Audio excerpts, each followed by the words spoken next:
Hallo und herzlich willkommen. Hier ist eine neue Folge von Radikal Glücklich, deinem Podcast für ein strahlendes, wunderbar gut gelauntes Leben. Dies ist Folge 267 und zwar Sarah Warnaar ist zu Gast und wir sprechen über Opening the Heart. After a short German introduction, there will be the English interview. Ihr hört es schon, das Interview nachher wird auf Englisch. Sarah ist Holländerin, sie spricht ein wunderbar langsames, schönes Englisch. Ich hoffe, ihr könnt alle viel davon verstehen. Ich habe die Folge sehr, sehr geliebt aufzuzeichnen mit ihr und ich habe sie gefunden über Instagram. Manchmal schickt uns der Algorithmus ja irgendwas hin und wir denken so, okay, interessant. Ich habe sie, glaube ich, tanzen gesehen. Das erzähle ich auch nachher im Gespräch.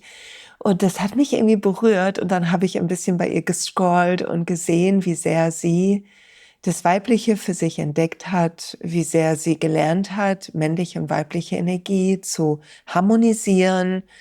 Sie nennt sich selber eine Priesterin. Sie arbeitet mit Energie, mit Pflanzenmedizin in ihren Retreats. Gibt es sogar Ayahuasca in manchen. Es gibt eine Menge aufregende Dinge über Sarah, die wir rausfinden können. Und mich hat es so fasziniert, dass ich dachte, okay, ich muss sie im Podcast haben. Und diese Folge ist dabei rausgekommen. Du erfährst in der Folge, was wir tun können, was der erste Schritt ist, um männliche und weibliche Energien zu balancieren in uns, was wir tun können, um unser Herz zu öffnen und wieso das unsere Aufgabe ist, wie wir unseren Seelenweg finden, dabei reden wir kurz. Und ein paar private, persönliche Gedanken über Sarahs Weg und Einblicke gibt es natürlich auch. Und am Ende erzählt sie ein bisschen, wie du mit ihr arbeiten kannst und stellt ihre kommenden Retreats vor, die sich sehr aufregend anhören, muss ich sagen. Und sehr wunderbar. So, jetzt aber viel Spaß bei der Folge und schön, dass du hier bist. Danke fürs Zuhören. Und danke an Sarah für ihre Zeit. So I'm happy and honored to have a beautiful guest online today, and it's Sarah Warnaar. Do I pronounce that right? Sarah Warnaar. Warnaar, okay. Yeah. And I found Sarah, as I already mentioned in the introduction, due to the Instagram algorithm, and I love her work so much. Sarah, you have a beautiful content out there on Instagram. It's really inspiring for all women who want to connect more with their hearts and their body. I feel so I would love for you to introduce yourself a little, what you do, and maybe you already want to share a little on how you found your work. Beautiful. Okay. Beautiful question. Yeah, I'll get into that. So I'm a Dutch woman. I live in Amsterdam, and I think my work is quite broad. So I'm just going to start a little bit on a little journey, and you get a feel of what I do. And I think also that's a real big part of the feminine path. It's not like I'm an energy healer or I'm a psychologist. We just become this kind of expression of our soul and in our work, right? So I always find it a bit difficult. I probably say something different every time someone asks me what I do. I know that's the same with me. I love it. Okay. Yeah, right. Keeps it fun as well, I would say. But yeah, so I'm from a really nice family in the north of Holland. And my parents are both psychologists. My mom is a trauma therapist. So I was really raised in that kind of culture, really with interest in people, interest in why people work the way they do. And also with kind of a mission of that you're here to help and guide and give love to people who might have hard times. That's really what I grew up in. And also my parents are atheists. So that's an interesting little point about how I got onto this path. So fast forward, around I was 17, I started working as an international model. So kind of like following the dream of going from this small town. I traveled all over, kind of the whole thing, New York and Milan and everywhere for many years. And it was kind of this ideal of the beautiful woman, right, that we live in our society. And I became successful in that. And it was enjoyable in a lot of ways because it taught me the world and it taught me cultures and travel. And I was a very, very curious, hungry soul. But it also triggered some trauma in me. At some point, I started developing eating disorders and this body dysmorphia. And, it's a tough world as well. And that kind of got me on the path of healing and looking for myself again. And psychotherapy helped with that. It was really beautiful to kind of understand with my mind, my patterns, and I was being bullied in school, where it all comes from, and the interest in that, which was great. But it just didn't click for me yet. It didn't fully click. So just over the course of the years, I started doing more mindfulness and yoga and just kind of into that area. But it was only till I discovered, the plant medicine, but mostly the feminine work and embodiment work, where I felt just I came home. It was like this big click of, whoa, like this is what I've always been looking for. This is the answer that I've always wanted. And I came home really quickly to my own power and to myself. And I also got the message in ceremonies very quickly, like, you're here as a priestess of the feminine. You've always been doing this. And in the beginning, I was like, what's the goddess? But she was very clear. And every time I heard it. And somewhere in my soul, I knew I was called back onto this path. But it took a while to step on it, because to claim the word priestess from an atheist family is a journey. It's a journey. And I think all of us on this path are claiming back a name or a soul identity in some kind of manner. So overall, the journey that I go through with mostly women, sometimes couples as well, is kind of the journey that I went through, the journey of forgetting who we are, forgetting we have a soul, forgetting our soul's mission, and rediscovering that through the path of healing. But not only the mental Western psychological way that my parents gave me, but also really the embodied feminine way and the more energetic shamanic path as well. So I started to add those medicines to this beautiful, amazing package that I was given by my family. And one of the main things that I work with, besides the inner child work and shamanism and archetypal work and relationship work, is masculine, feminine energy, and a big mission of rebalancing these energies on the planet and helping guide other women in finding their natural empowered balance they're born with instead of the conditioned one. And for me, that was really a journey of going from kind of this feminist mindset. I can do it all by myself. I'm holding it together. I'm strong, to learning to be feminine. And it still is this delicious journey of unfolding that gave me so much and really opened this path for me. Oh, that is so beautiful. And I'm always stunned by similarities, and then how passes still every is individual and fascinating. Okay, thank you for sharing. So let us talk about rebalancing feminine and masculine energies, since this, as we all can see, I think, is a problem in our world, to our systems being overwritten, as you said, conditioned to function more in a masculine world. And I can always feel it in my body, like my right side gives me signs and is always a little crampy when I try to do too much or stuff like that. That is always funny how the body communicates. So what are your greatest tips for women who want to start working with those energies? Where do we start? Well, it starts with awareness and interest. So every change starts with awareness, everything, right? So you become aware, like, wow, these energies are real. They're very real things. They're not some new age term.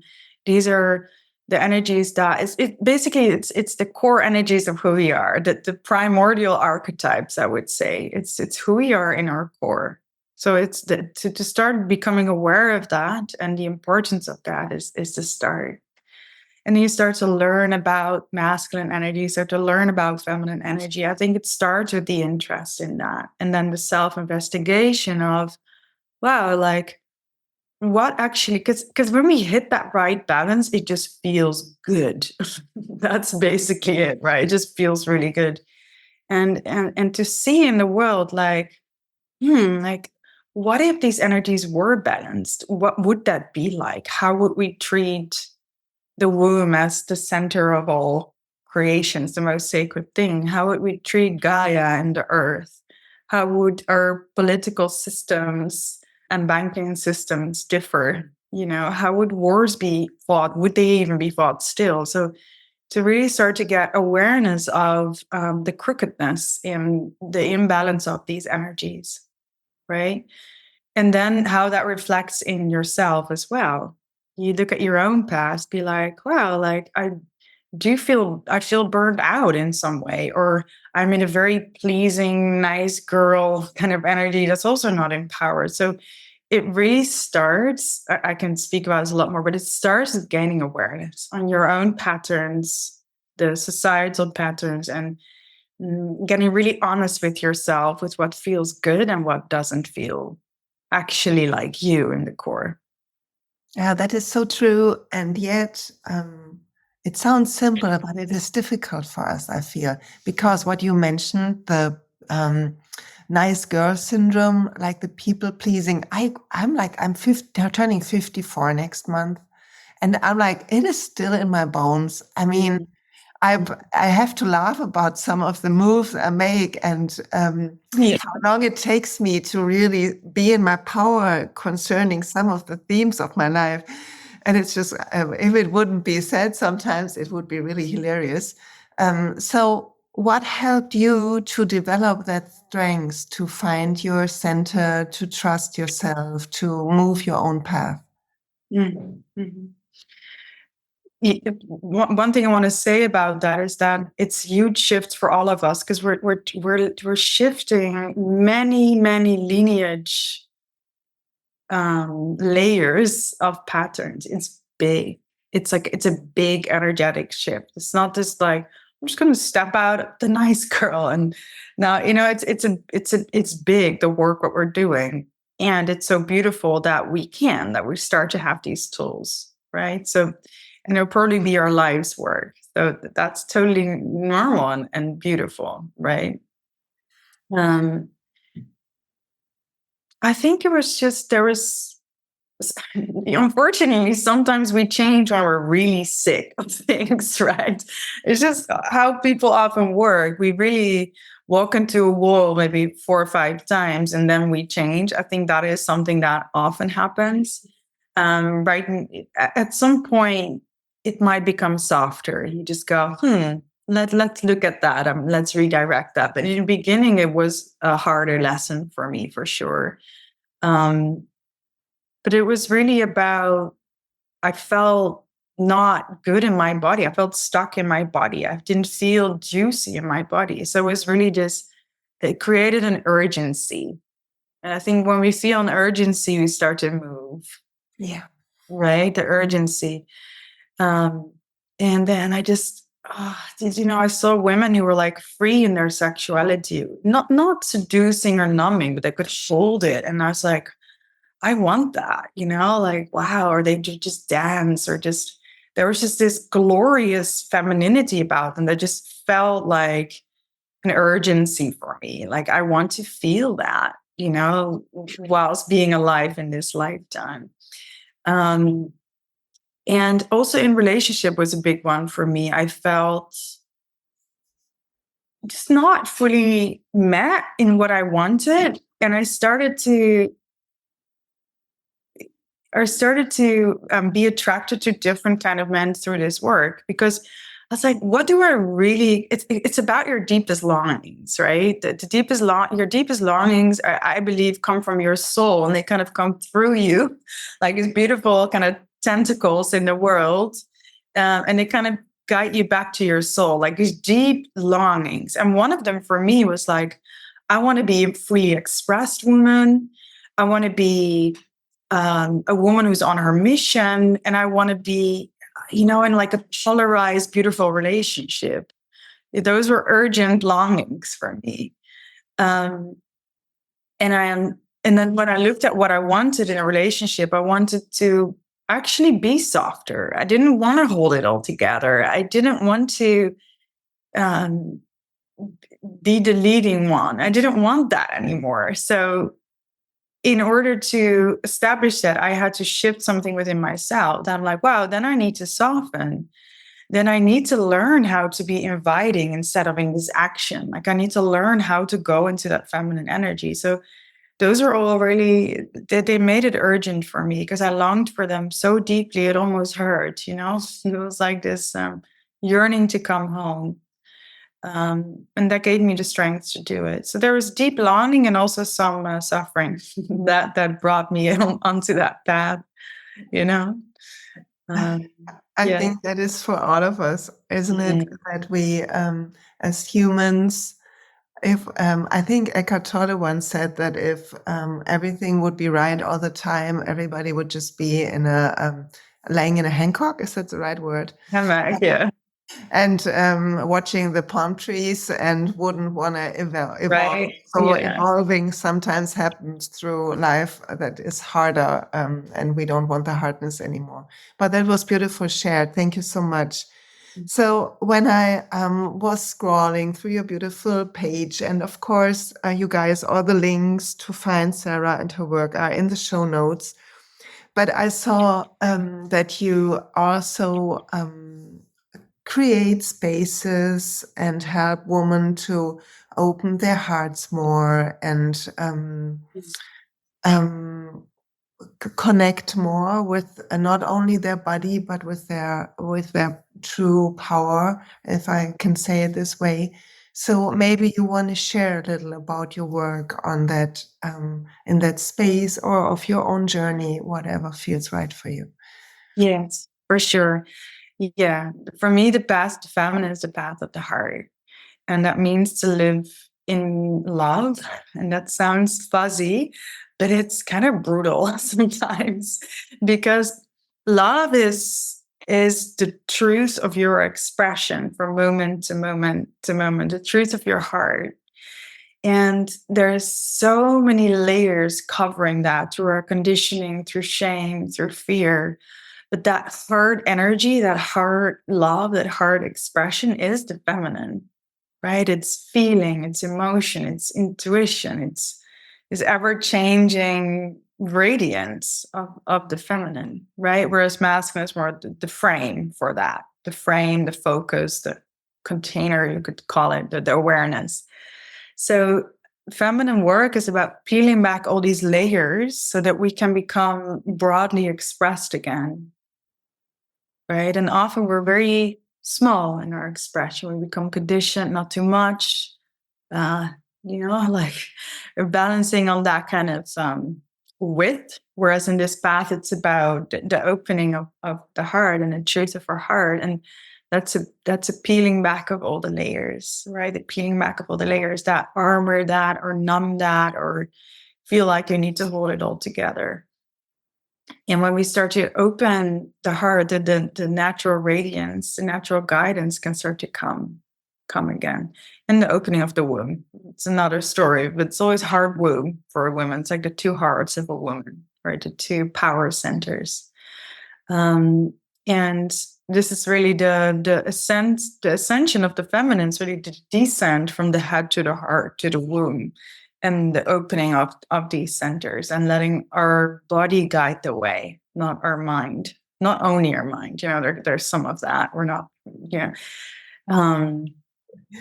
what I've seen every time again is that there's such wisdom right there in your body. It's a feminine oracle, right? You can call it too. The feminine oracle. It's her her intuition, her emotional knowing. It's her channel to the divine that we naturally have when we start to open and peel back these layers.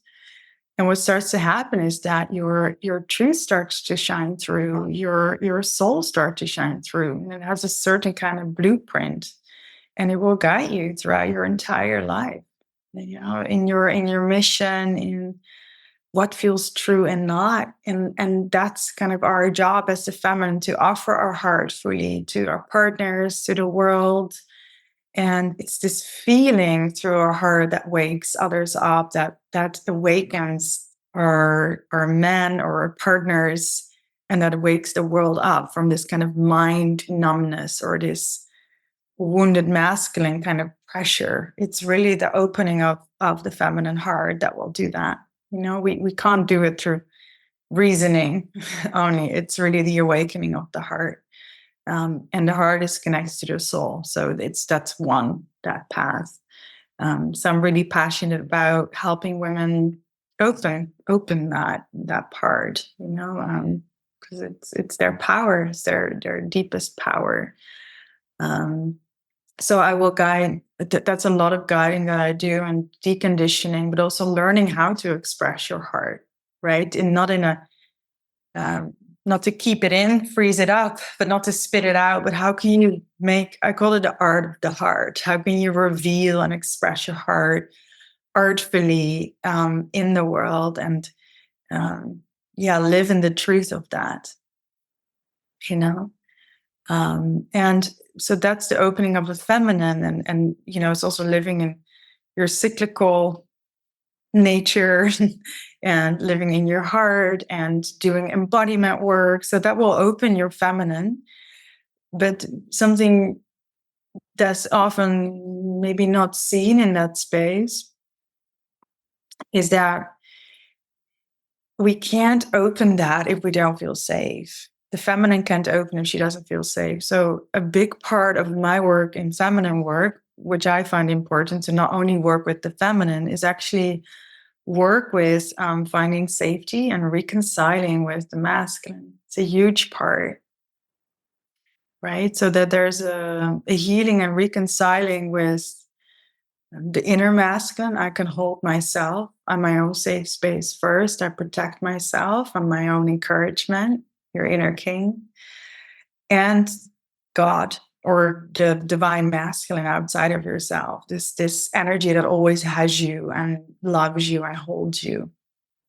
That's the base. If you feel that, if you start to reconcile with that, your feminine naturally actually softens. She goes, she's receptive. She likes to be penetrated with energy. So I found that, yes, we can open into all these feminine spaces, but you have to create the frame outside of yourself and inside of yourself so she can open in that way. And what often happens is we too quickly look for that in an external man, external masculine, which should be kind of last, right? So for me, that's really important that we anchor in our inner union first before going into really deep feminine work where it doesn't feel really safe yet within ourselves, or stepping into a relationship where we haven't anchored in our own safety first. Yeah. Bit of a segue there, but it's beautiful. It's an important asset that's I find often a bit missed in the polarity kind of world. Yes, and it was great that you mentioned it, because I feel that so my work differs, of course, from yours, but I feel that when I look at my own journey, or when I look at the journey of my clients or students, that there's a bond between living in a unconscious fear that is conditioned or trained, the system feeling threatened in some way, and which leads to more running in life, more trying to control, more a masculine energy behavior to trying to, I don't know, create something where we have like an illusion. If we just run enough, we will someday be there and have the relief. And that is, I think, one of the big misleadings of our time. Yeah, that's a really strong point, I think. It's the survival. It's a kind of a bit of a trauma response where we go into a survival, like overdrive of the dark masculine, kind of in the language that I use, but it's a survival strategy to be safe, which works for a while, till it doesn't, till we feel burned out or we feel yeah, we but some kind of overworked kind of feeling it then gives, because our feminine's knocking on the door. She's like, feel me, express me, come home to me. She'll keep on doing that. Yeah, and then also to maybe not call that just masculine, but that's a wounded masculine. The masculine. It's also a rewriting of what masculine means. Masculine is just, it's much more gentle. It's really this safe space holder. And yes, he'll fight for you and get his sword out and protect you and, pilfer you if he needs to. But and there's a drive and a purpose, but it's much more like this kind of Jesus energy that it's very kind, overall. Oh, that's a beautiful distinction. Yeah. Thank you. Yeah, that's great. Yeah. Okay, let's switch topics. Might get a little wild now, but Go for it. since we both agreed that we're gonna do a short but spicy podcast together, so I saw you dancing. You dance beautiful on Instagram, of course, and embody your feminine. So, your favorite dance song for us, please, right now. Is there one? Could you name one or two, maybe? Gosh. What's the name again? It's so fun. And I send my questions to my podcast guests.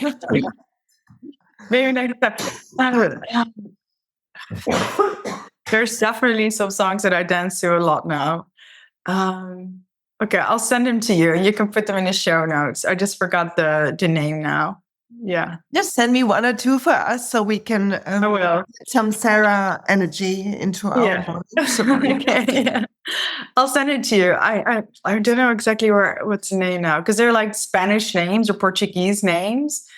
So I have to look them up, but I'll send them to you. They're like medicine songs with beats and like shamanic, yummy fun. Like, I'll send them to you. Yeah, for sure. Okay, and before we come into how to connect with you and your work, and you can mention some of the stuff that's coming up, because I already saw that there are beautiful things coming up for interested people. Sorry for my English; it's sometimes a little rusty.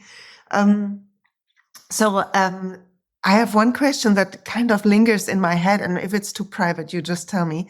But since you mentioned that your parents are atheist, is that the right word? How are they connecting to your work? Or do you talk about that with them? Because I know how my parents connect to my work, so I'm kind of curious. Like Sister Speaks for Me, like a story you recognize yourself in, or? Yeah, kind of. Okay. I mean, that's been a big journey, and it's been a big journey. And it started with, there was still, when I was a bit younger, I still wanted that, like, to be seen by them, or to be seen by them. And at some point, I felt quite judged also by, some people around me. And I noticed that it had to do with if I had fully just owned myself and eased into that and stopped judging myself fully, that was so helpful, because then it wasn't the healing anymore I needed in my life. So I hardly received judgment anymore around me. So that was a big healing. It's like if you feel like a certain energy in your life, a lot of judgment or rejection, it's often because you're still rejecting or judging a part of yourself, So that was a big lesson for me. Like, wow, like, am I fully easing into this path and fully accepting myself here? So it started with that. But it was painful for a while, for sure. And I remember my mother, she came to one of my retreats, and I was nervous because she felt sad because we were losing a bit of connection, you know. Um, and she came and she went into one of my embodied my breathwork journeys, and they're very specific how I teach them, and they're very strong. And I was like, oh gosh, it's gonna happen, it's gonna like a make or break kind of thing. And she went and she was crying at the end, and I was like she hated it or she loved, I wasn't sure. And it turned out she had an incredibly powerful experience where she, as a trauma therapist, went through a trauma she forgot about when she was little with my grandmother. And it really opened this kind of, I guess, respect for what I was doing. So I actually work with her sometimes now. So it's really beautiful. She's an EMDR therapist, and it works really well with embodied trauma work, or more in attachment work that I do. So it really, we found our connections where we could. So they're open to the embodiment part. I think they can relate to that a little bit more. Masculine, feminine, they can kind of find their way in. But if I start to talk about like channeling or ayahuasca or something, I just lose them. They're just it's just, I'm like, It's just to you that you talk with them about it. So I do. And it's I mention it, but I don't go into super depth of wanting to connect to them. I've kind of, with certain areas, I kind of let that go a little bit. And thankfully, I have a younger sister who's on a similar path. So I think that's a big blessing. And, they're very proud. They see the devotion I have and the love I have, and they see what it's doing to women. And so they're very proud at that part. And some things I just, I leave out. So we found our way, but it's been a big journey for sure. Yeah. Thank you for sharing. I know that was a very private question, but I was curious because I know my parents love me, and yet they have a different approach to life or to view on things. So when I talk about my work, sometimes I get a lot of question marks in their heads, and so I try to keep it simple, and not because they're dumb or anything, but just because it's a different world. And I think that is also showing an evolution that can happen through generations, and that is natural. I see it with my kids too. They are on a total different stage and do things naturally that I really had to kind of find my way into. So that's beautiful too. It's there to teach us their own ways again, right? And I think that's a big part. If you choose the path of soul, it's not going to be easy. You're not choosing a path that's walked on before, and you have to be willing to kind of stand alone sometimes, and to be kind of like a soul shaker, lineage breaker, this kind of pioneer to walk it. It's a part of it. Yes. Thank you for doing that. Beautiful sentence. Thank you for doing that. Sarah, thank you for doing that. Thank you for your work, for helping women, for doing the art of awakening us a little more. So share, please, what are the next things you are up to? Where can people join your work? Thank you. I have quite some things coming up. So on the 8th of April, I have a online program called From Nice Girl to Womanhood. It's like the journey from princess to queen. It's an embodied journey. So it's at the 8th of April at 6:00. You can sign up, which will be super fun. And then I have a retreat in April coming up, 17 to 22. I think we have 2 more spots, and this is a 6-day portal of all of these layers. It's a beautiful place in Ibiza. It's incredible, an incredible group. It's really magic, from inner child to masculine, feminine, to sound healing, to archetypal work, all of these layers. It's a joy. And then I have 2 more retreats in May and June back to back.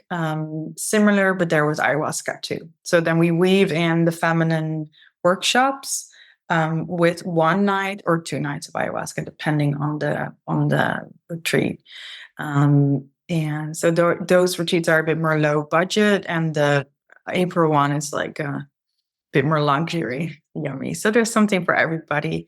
And after that, I have a year break. So yeah, that's it for now. Beautiful, beautiful. Any plans for your year break, or will you just really let it flow to you? I mean, I will continue, what I'm doing now, still online, but I'm taking a break from, 1 year of retreats, and then I'll come back. I'll come back for that. I still have my online temple program. It's just full for now, so I can't really. It will start again next February. So I have an online community that I work with as women, but it's this one's full for now. You can sign up in May, and then you start in February. That's a big heart offering of mine as well. So Great, that's beautiful. Sarah, thank you so much for your time and your work. And I always have one last question I ask every guest, and what comes spontaneously. I don't share those questions, so I don't want the people to be too calculated in their answers. So is there a book, besides of your own work, but is there a book that you would really recommend the woman listening right now? I really liked, for this path of the feminine and how it came to be, Shakti Woman by Vicky Noble. Beautiful. Shakti Woman. And then the Magdalene manuscript, if you want to learn about the, some of the masculine, feminine basics of it. Yeah, those are really beautiful. Beautiful. Thank you for sharing. Have a great day. And we will continue watching your work. Beautiful. Hopefully stay connected. So thank you so much. Thank you so much for your work and shining your light so bright. And it was a really joy and honor to share some of my medicine on your beautiful platform. So thank you so much. You're so welcome. Thank you.